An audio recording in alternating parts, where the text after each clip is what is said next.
Bienvenue à tous, bonjour sur ma chaîne YouTube. Aujourd'hui, je voulais vous parler du manque.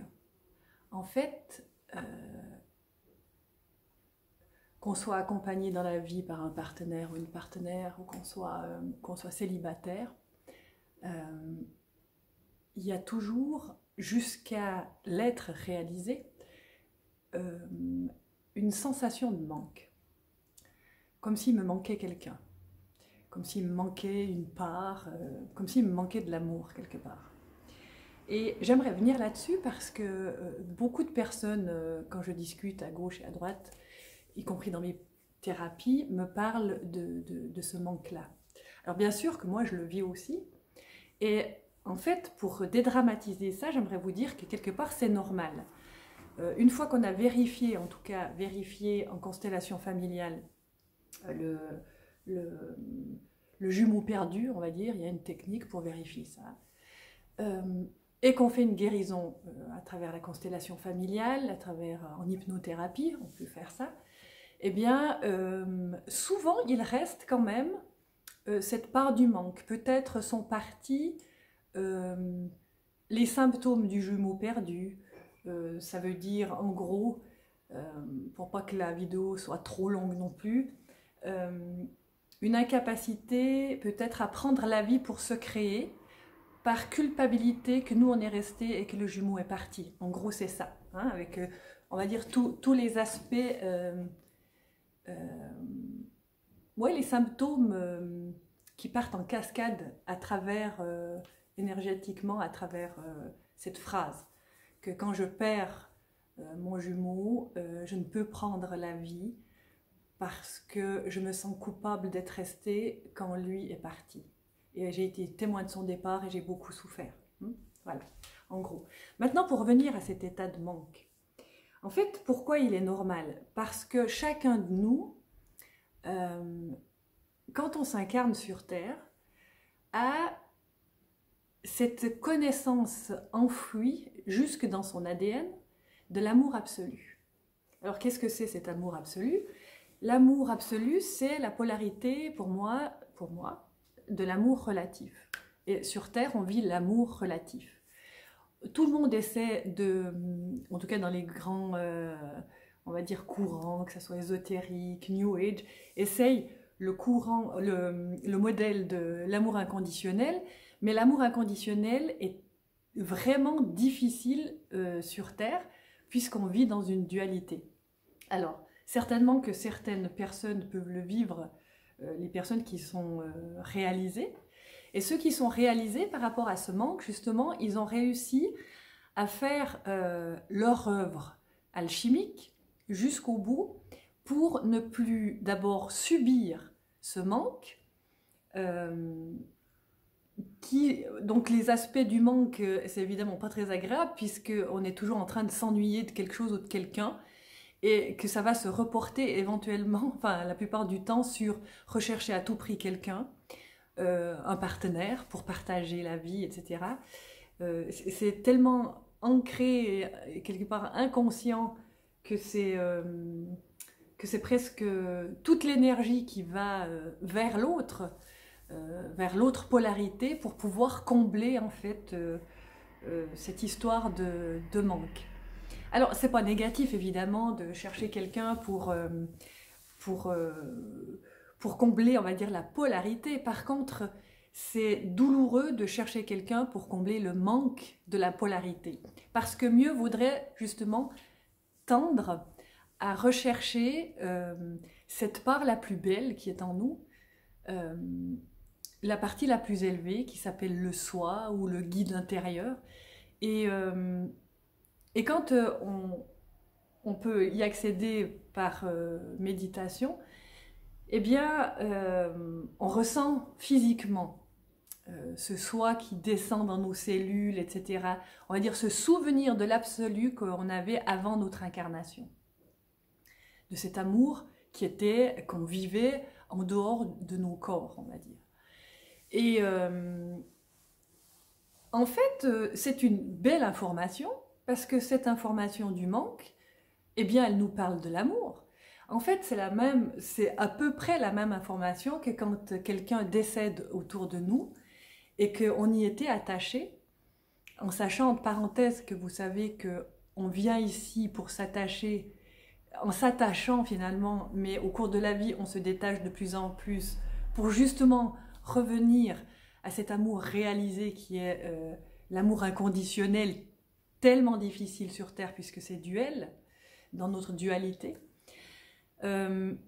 Donc pour revenir à ce passage où il faut accueillir ce manque de l'autre qui est en fait le manque de moi, quelque part. Et dans les deuils, quelque part, alors bien sûr qu'on doit faire ce travail de détachement, parce que quelqu'un nous a quittés et qu'il prenait sa place, et c'est là qu'on mesure l'importance en fait de la personne, mais pas rien que de la personne, on va dire de tous ses corps. Là je vous parle vraiment énergétiquement, même ésotériquement, qu'on on est pas qu'une personne. Une personne pour moi c'est plus l'ego, mais tout autour de ça il y a un champ énergétique incroyable, et que chaque fois que quelqu'un nous quitte, il y a des conséquences sur, on ne sait pas, mais plusieurs personnes, une famille entière, c'est déjà beaucoup, des amis, etc. Donc c'est énorme quand quelqu'un part. Maintenant, notre but ici sur Terre, c'est quand même de se mettre d'accord avec cette mort et cette absence. Cet amour absolu qu'on cherche tous, comment moi personnellement je le gère? Ben,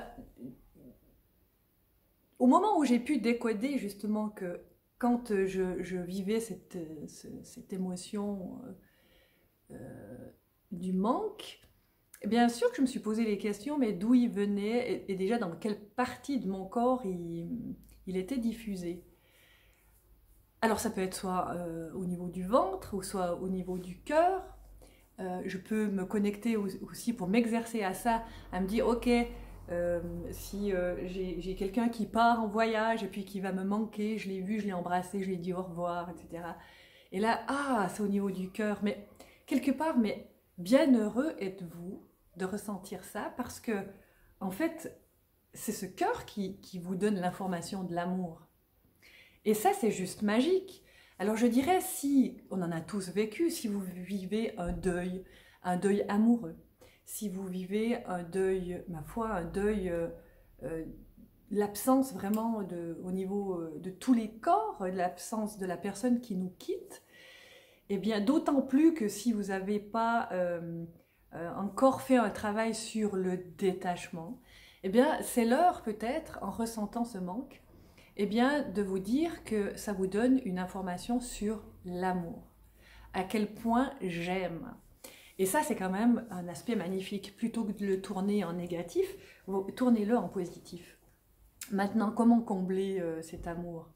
Eh bien, je vous le disais en début de vidéo, en fait, l'idée en méditation, c'est vraiment de faire descendre, on va dire ça comme ça, de faire descendre votre guide intérieur, de faire descendre votre partie la plus élevée, le chef d'orchestre de votre système sur Terre.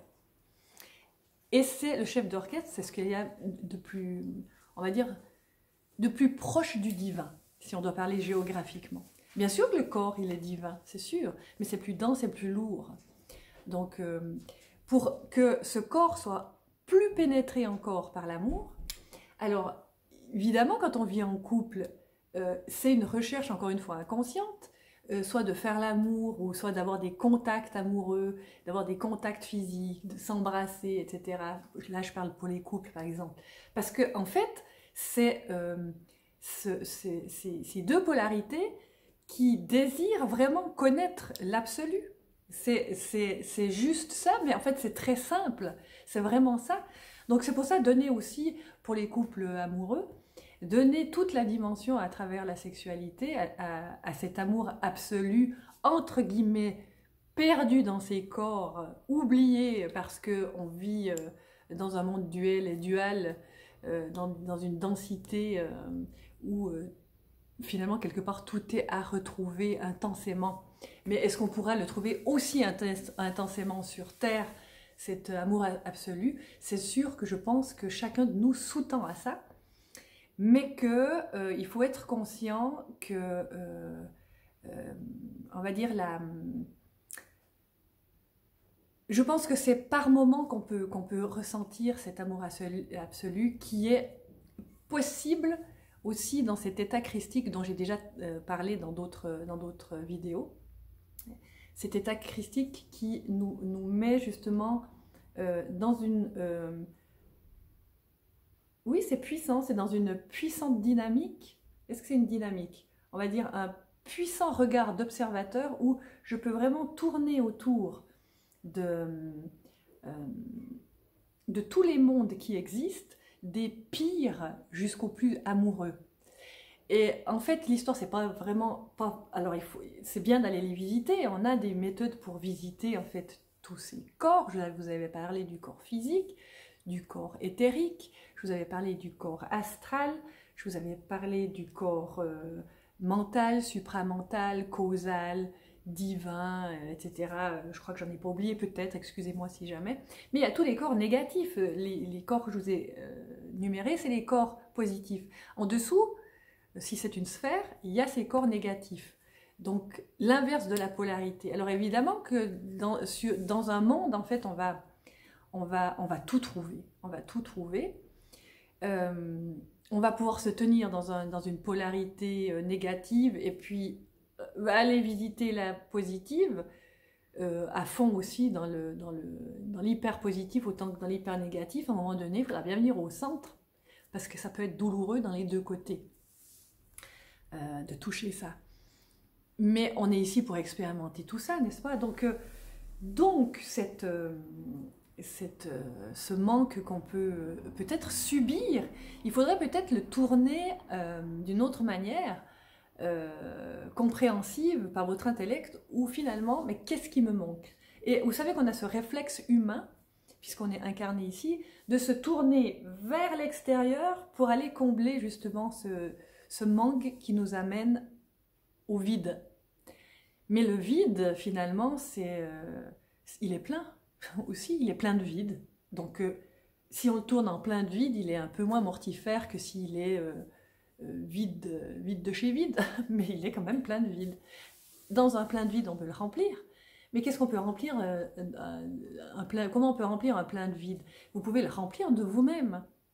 Et si vous le remplissez de vous-même, en allant méditer pour chercher cette part la plus belle que vous avez de vous, en la contactant, en l'apprivoisant, en la faisant descendre dans vos gènes, vraiment dans l'eau cellulaire, vous allez remarquer que vous allez être de plus en plus amoureux. Et ça sera amoureux de qui ou de quoi? Mais ça sera amoureux de vous, parce que vous êtes une représentation organique de Dieu. Et c'est clair que j'imagine que les arbres dans le physique, dans l'éthérique, que les animaux, etc., mais ils ne vont pas se poser cette question-là. Je dirais les mammifères, je pense qu'ils sont assez connectés à l'amour et à l'instinct de survie pour être stable, on va dire, dans cette énergie de respect d'eux-mêmes et de leur incarnation. Et l'être humain, ma foi, avec son ego et ses manques qui viennent de l'enfance aussi, ses frustrations, etc., tous ces enfants intérieurs qu'il faut soigner à l'âge adulte, eh bien, vont nous amener justement à chercher, on va dire, dans l'absolu, quelqu'un qui nous couvre et qui nous couvre ces manques. Alors d'où viennent ces manques? Je vous ai dit, certainement, peut-être d'origine, s'ils deviennent pathologiques, de ces vies d'enfants qui sont encore en train de s'agiter en nous. Maintenant, cette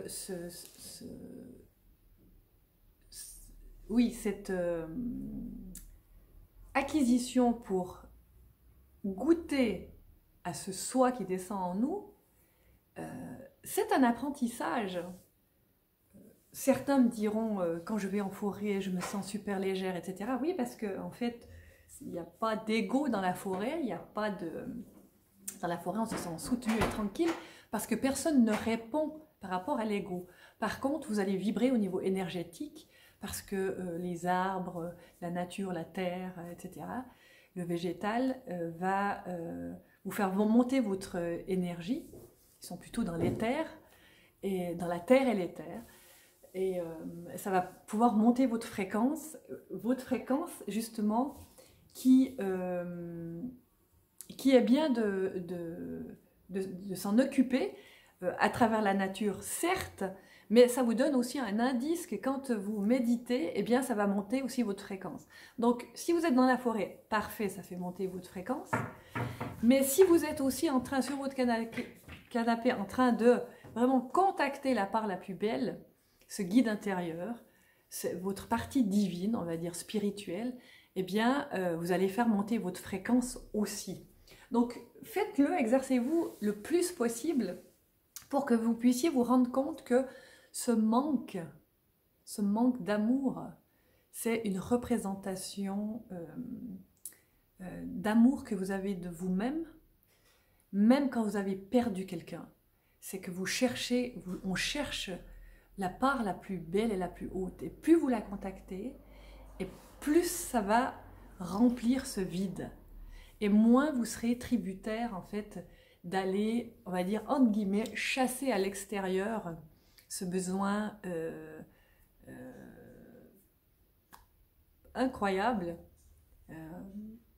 qu'on vit ici sur Terre, de remplir ce manque. Il faut, je pense, vraiment se connecter à qu'est-ce qui fait, à quelle énergie, en fait, à quelle quantité d'énergie ce manque il nous fait presque perdre du temps. Et c'est le temps pour quoi? C'est le temps pour justement s'aligner et se retrouver assez amoureux de soi pour que petit à petit ce manque disparaisse et vous êtes aligné avec vous-même. Et les êtres réalisés ou tous les bons gourous que vous pouvez, qui sont en ligne aujourd'hui, hein, que ce soit Eckhart Tolle, que ce soit Sadhguru, que ce soit, il y en a plein, Mooji, etc. C'est des gens qui ont travaillé ça et c'est une des, je dirais presque des... Ils ont travaillé leur enfant intérieur. Hein. Je dis œuvrer pour, puisque travailler c'est un petit peu... c'est un terme qui est caduque pour parler de soigner sa personne. Je dirais c'est œuvrer pour soi, pour que nos enfants intérieurs contactent l'amour et guérissent. Donc ce manque doit aussi contacter l'amour pour guérir. Et il doit contacter, on va dire, cette part d'amour absolu qu'on a encore, mais qu'il faut chercher à travers ce soi qui est là et le faire descendre à travers la méditation. Et vous verrez, ça sera de plus en plus léger. De plus en plus léger, je dirais, et de plus en plus vu. Parce que l'idée, c'est quand même de voir, quand on a vu finalement tous ces problèmes qui nous prennent une énergie incroyable durant toutes nos journées, que ça soit le manque, la dépendance, que ça soit la colère, que ça soit la tristesse, en fait toutes les émotions qui peuvent tourner en négatif, eh bien tout ça, ça nous prend une telle énergie qu'on n'est pas vraiment soi-même. Et c'est bien dommage parce que l'idée c'est quand même justement de pouvoir s'aligner, et quand on s'aligne, c'est vivre la vie. Ça ne veut pas dire que la vie ne va pas nous embarquer dans des trucs qu'on doit gérer, mais ça veut dire que plutôt que de vivre des pics comme ça constamment, n'est-ce pas, qu'on s'en ramasse plein la tronche, comme ça, et ben ça va être, comme on dit, surfer sur la vague, où en fait il y a quelqu'un en soi qui sait, on va dire, gérer ces vagues, et où c'est plus facile.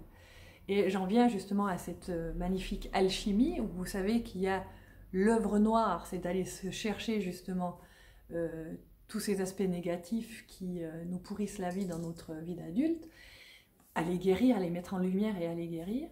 Il y a l'œuvre blanche, c'est la phase où justement on s'aligne entre le féminin et le masculin en nous, ce qu'on cherche dans le manque, justement, d'aller chercher au dehors quelqu'un qui nous comblera notre polarité, notre autre polarité, pour les femmes un homme, pour les hommes une femme. Ou en tout cas l'énergie masculine ou l'énergie féminine, que ça soit pour tous les genres, on va dire, hein, aujourd'hui. Parce qu'aujourd'hui, finalement, il y a aussi, en fait, l'œuvre se situe vraiment dans des paliers, dans des sphères, c'est énorme, c'est pas rien que sur un tissu et des croyances humaines. L'œuvre, si on regarde tous les genres humains, des femmes qui s'aiment et qui se mettent ensemble, des hommes qui s'aiment et qui se mettent ensemble, etc. Ou des gens ne sont plus affublés de croyances pour se dire que si moi j'aime quelqu'un, eh ben, c'est pas de trouver forcément mon genre inverse sur Terre. Mais c'est pour trouver, en fait, cet amour absolu. Dans ce genre-là, je dirais, c'est aussi quand même pour chercher peut-être une polarité subtile intérieure que je trouve peut-être pas en moi, mais que je veux bien trouver à l'extérieur de moi et rejouer finalement dans mon besoin, dans mon désir, quelqu'un qui soit capable de s'investir avec moi dans des énergies communes. Donc c'est complexe le genre humain. Je dirais la base que dans tous les genres, c'est vraiment le féminin masculin. Ça, on l'a de toute façon. Maintenant, les gens, comme on voit la jeunesse, etc., ou les LGTB, enfin, parce que j'ai pas envie de donner un terme parce que ça enferme, on va dire, toutes les sortes d'amour sont bonnes finalement pour guérir nos polarités. C'est ça. Alors, il y a la guérison, mais je dirais aussi pour en jouir. Parce que s'il y a une guérison dans la relation, qu'elle soit multi-genre féminin, masculin ou multi-genre, eh bien, ça veut dire qu'il y a encore un travail intérieur à faire. Par contre, si je suis bien claire, si vous êtes avec quelqu'un et puis que vous jouissez de la présence parce que vous savez jouir de la vôtre, il n'y a plus de guérison. Voilà, ça c'est peut-être un peu plus précis que ce que je vous ai dit il y a une minute en arrière. Voilà. Donc je voulais vous parler de ça aujourd'hui. Je crois que c'est important de mesurer à quel point le manque vous donne une information sur l'amour. Et ça, waouh, c'est trop beau. Donc occupez-vous-en, je dirais, en positif, et ça ira beaucoup mieux de contacter cette part la plus belle chez vous, votre part divine. Elle est dans votre cellule. Hein. Alors, ça va, quand vous passez ce cap, vous êtes plus triste, hein, c'est fini, plus de tristesse. C'est que vous voyez passer le manque, vous voyez passer ce besoin, on va dire, d'aller vers l'autre, vous le voyez, mais quand vous le voyez, c'est 50%, on va dire, de guérison. Après, rien ne vous empêche de trouver quelqu'un, c'est juste que, en fait, vous allez vous remplir de vous-même, de votre part divine, et c'est de l'extase quand on fait ça. Et ça, je peux vous le promettre, c'est vraiment de l'extase. Voilà mes chers, merci, je voulais vous parler de ça aujourd'hui. Merci de liker, merci de me mettre des commentaires, c'est sympa les commentaires. Merci de partager si vous pensez que ça fait du bien à quelqu'un. Voilà. Belle journée à vous tous, à tout bientôt, au revoir, je vous embrasse.